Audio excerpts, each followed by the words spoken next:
एक 6 साल का मासूम बच्चा जो ब्लड कैंसर से जूझ रहा है और जो अमेरिका में इलाज करवाने के लिए गया था, उसे आइस अफसरों ने उसकी मां और उसकी बहन के साथ कोर्ट के बाहर से अरेस्ट कर लिया।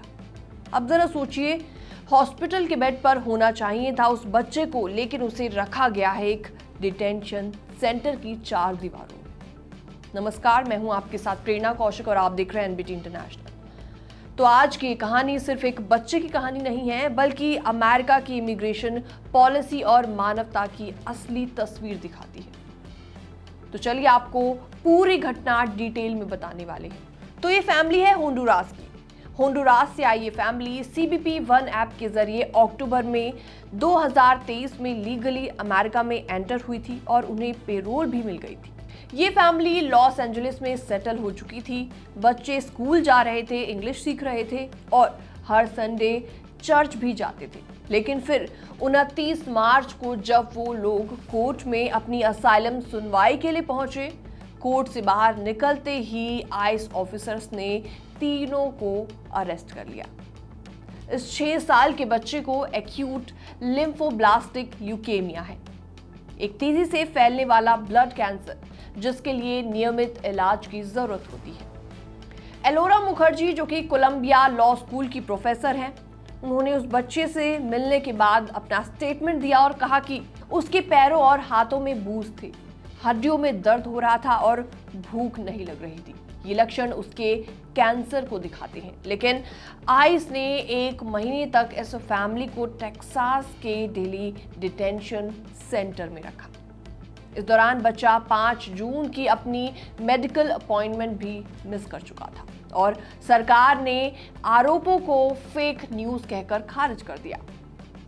कानूनी लड़ाई के बाद रिहा हुए तीनों लोग, जी हाँ, इसमें बच्चा शामिल था, उसकी सिस्टर शामिल थी और उसकी मदर भी शामिल थी। बच्चे के साथ अन्याय के खिलाफ कोलंबिया यूनिवर्सिटी और टेक्सास सिविल राइट्स प्रोजेक्ट ने मिलकर आइस के खिलाफ कोर्ट में हैबियस कॉर्पस याचिका दायर की। पब्लिक प्रेशर और मीडिया कवरेज के बाद आइस को बिना किसी कोर्ट ऑर्डर के तीनों को रिहा करना पड़ा। फैमिली को एक शेल्टर में भेज दिया गया और वहां से फ्लाइट के जरिए लॉस एंजलिस वापस लाया गया, जहां उनका परिवार उन्हें एयरपोर्ट पर रिसीव करने आया।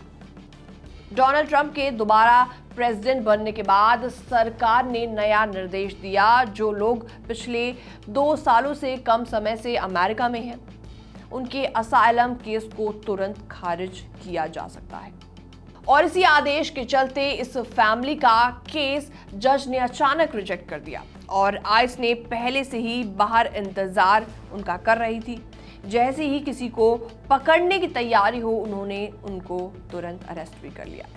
तो ऐसे में एक्सपर्ट्स का क्या मानना है? एलोरा मुखर्जी ने इसमें कहा कि ये मामला सिर्फ एक बच्चे का नहीं है, ये उस सिस्टम का चेहरा है जो अब इंसानियत से ज्यादा सख्ती दिखा रहा है। इसके अलावा उनकी वकील का भी रिएक्शन आया। उन्होंने कहा कि ये दिखाता है कि जब लोग मिलकर आवाज उठाते हैं तो बदलाव हो सकता है। अमेरिका में आज इमिग्रेशन कानून मानवता पर भारी पड़ता नजर आ रहा है। ये बीमार बच्चों को डिटेंशन सेंटर में रखना सिर्फ पॉलिसी नहीं बल्कि क्रूरता है। ये घटना बताती है कि अब सिर्फ डॉक्यूमेंट्स नहीं बल्कि लोगों की आवाज भी बेहद जरूरी है। बहरहाल इस पूरी रिपोर्ट को देखने के बाद आपका क्या रिएक्शन है, आपके क्या विचार हैं? कमेंट सेक्शन में आप अपने विचार रख सकते हैं। बाकी तमाम अपडेट्स के लिए बने रहिए एनबीटी इंटरनेशनल के साथ।